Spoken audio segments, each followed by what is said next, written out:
Hello বন্ধুরা, সবাই কেমন আছেন? আশা করি ভালো আছেন। আজকের রেসিপি কোপ্তা করে দেখাবো। নিরামিষের দিন বাচ্চারা সবজি খেতে চায় না, পনির কোপ্তা হলে প্রত্যেকটি বাচ্চা চেটেপুটে খায়। প্রথমে আমি দুটো আলু সেদ্ধ করে রেখেছি, সেটা গ্রেট করে নেব। পনির নিয়েছি 500 গ্রাম, সেটাও গ্রেট করে নেব। এই মিশ্রণটিতে আদা কুচি, লঙ্কা কুচি, ধনেপাতা কুচি, চিলি ফ্লেক্স দিয়ে দেবো। 5-6টা কাজু ও পোস্ত ভিজিয়ে রাখবো। মশলার মধ্যে হাফ চা চামচ হলুদের গুঁড়ো, হাফ চা চামচ ধনে গুঁড়ো, হাফ চা চামচ কাশ্মীরি লঙ্কার গুঁড়ো, হাফ চা চামচ জিরের গুঁড়ো, হাফ চা চামচ গরম মশলার গুঁড়ো। পনির আমার প্রায় গ্রেট করা হয়ে এসছে। এবার এই মিশ্রণটিকে একটু বলে নিয়ে নেব।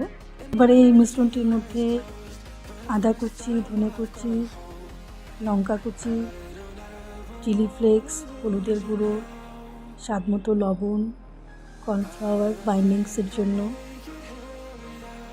হাফ চা চামচ গরম মশলার গুঁড়ো ও সামান্য চাট মশলা দিয়ে আলতো হাতে মেখে নেব। আবারও কিছু মশলা অ্যাড করে দিচ্ছি, আমি ভুলে গেছি।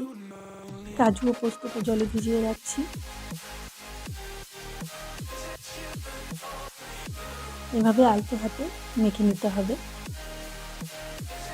এবারে এই মিশ্রণটি আমি বলের আকারে ছোট ছোট করে নেব।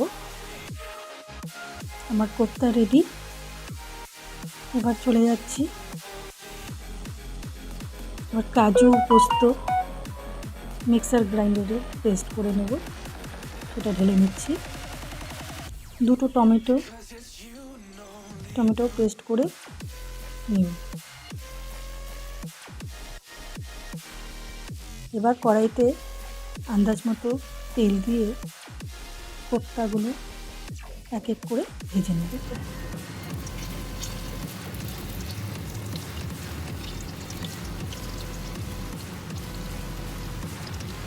কোপ্তা এরকম গোল্ডেন ব্রাউন হয়ে এলে একটি প্লেটে তুলে নেব। এবার কড়াইতে 2 চামচ দেশি ঘি দিয়ে তাতে দিয়ে দেবো ফোড়নের জন্য জিরে, তেজপাতা, গোটা গরম মশলা।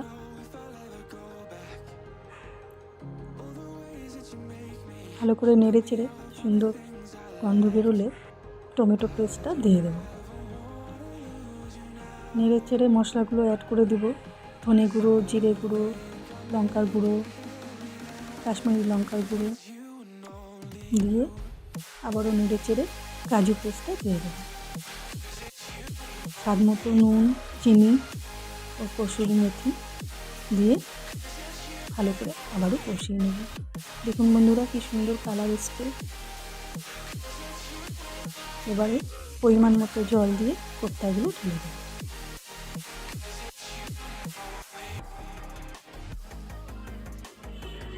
হয়ে গেল আমার পনির কোপ্তা রেসিপি। বন্ধুরা বাড়িতে বানিয়ে খাবেন, বাচ্চাদের খাওয়াবেন, ভীষণ ভালো লাগবে। In my arms with your eyes closed, for the first time I've got hope. I don't ever want